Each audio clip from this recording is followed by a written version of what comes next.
mabuting balita ng Panginoon ayon kay San Mateo.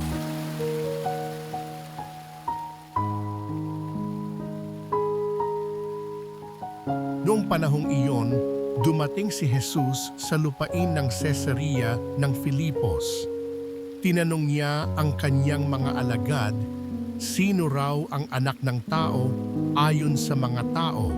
At sumagot sila, ang sabi po ng ilan ay si Juan Bautista kayo. Sabi naman ng iba, si Elias kayo. At may nagsasabi pang si Jeremias kayo o isa sa mga propeta. Kayo naman, ano ang sabi ninyo? Sino ako? Tanong niya sa kanila. Sumagot si Simon Pedro, kayo po ang Kristo, ang anak ng Diyos na buhay. Sinabi sa kanya ni Jesus, mapalad ka Simon na anak ni Jonas, sapagkat ang katotohanan ito'y hindi inihayag sa iyo ng sino mang tao, kundi ng aking amang nasa langit.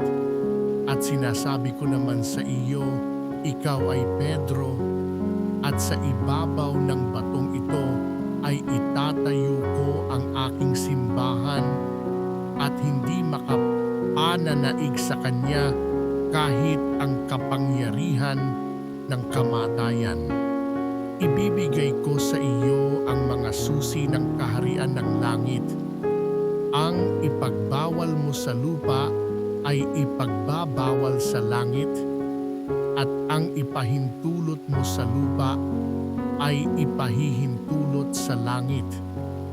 At mahigpit niyang tinagubilinan ang kanyang mga alagad na huwag sabihin kanino man na siya ang Kristo. Ang mabuting balita ng Panginoon.